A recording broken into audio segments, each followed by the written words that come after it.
Hi guys, welcome back to Dracula. This is chapter 5, How Lucy Died.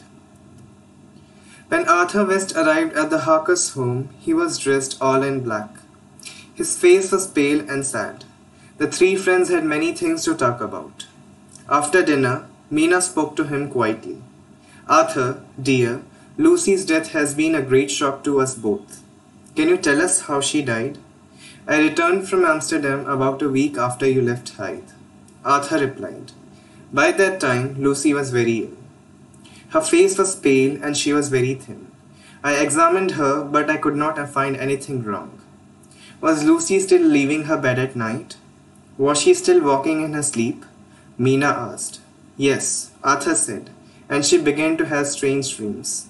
She saw red eyes and golden dust moving in the air. Golden dust? Jonathan repeated slowly. Is the Count at work already? Go on, Arthur. I will tell you my story later. The dreams worried me. Arthur went on.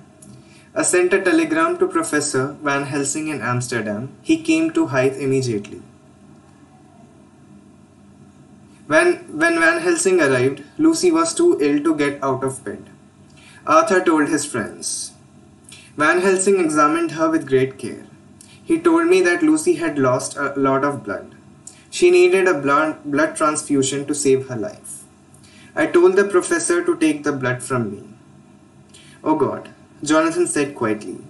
Were there any marks on Lucy's throat? Small red marks? Arthur looked very surprised. Yes, there were. How did you know? He said. The marks worried the professor very much. Did the blood help Lucy? Mina asked. Yes, she looked better at once. Arthur replied, and she had a quiet night. In the morning she was well and happy. Van Helsing visited her and brought lots of garlic plants. Then the professor knew. Jonathan said quietly. Knew what? Arthur asked. The garlic had a very strong smell. But Van Helsing put it all round our bedroom. Then he twisted some of the white flowers together and put them around Lucy's neck. Why didn't the garlic keep Lucy safe? Jonathan said. I cannot understand it. Arthur told his friends the rest of the story. Van Helsing stayed in Hythe for a few days. Slowly, Lucy grew stronger. One night, Arthur went out to visit a sick child. Van Helsing was in the library reading. Lucy was sleeping in her room.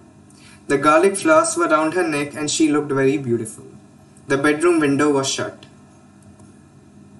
I was away for several hours. Arthur went on. It was morning when I returned, but the house was silent. I went into the library. Van Helsing was sleeping in the chair. I called his name, but he did not wake. Suddenly, I was afraid. I ran upstairs and into our bedroom. The window was broken. There was glass all over the floor. Lucy lay on the bed with her eyes closed. She had pulled the garlic flowers away from her neck. Arthur stopped talking. There were tears in his eyes. After a few moments, he went on. I ran to get Van Helsing, Arthur said.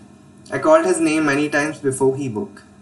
Then, he hurried with me to Lucy's bedroom. When Van Helsing saw Lucy, he told me she was dying. The marks on her throat had gone. Van Helsing said we must wake Lucy immediately.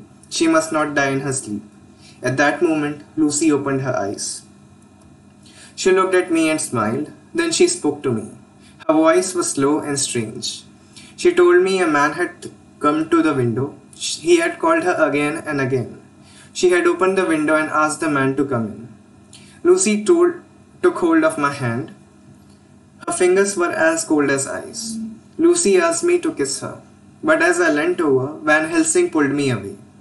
Then Lucy's face became angry. Her eyes were cruel. She was ugly. Arthur covered his face with his hands. It was terrible, he said. She did not look like Lucy at all. Poor Lucy, Mina said, and she held Arthur's hand. Did the poor girl die peacefully? Yes, thank God, Arthur replied. When she opened her eyes, she was beautiful again. But Van Helsing would not let me kiss her lips. So I kissed her hand and long black hair. Then she died. Dear Lucy is at peace now. Is she at peace? Jonathan said slowly. Has the professor gone back to Amsterdam? Yes, he has, Arthur replied, but he said he would return if anything happened to Lucy. I did not understand him. Lucy is dead. Mina looked at her husband. Their eyes were full of fear. Had Dracula been drinking Lucy's blood? Was she a vampire too?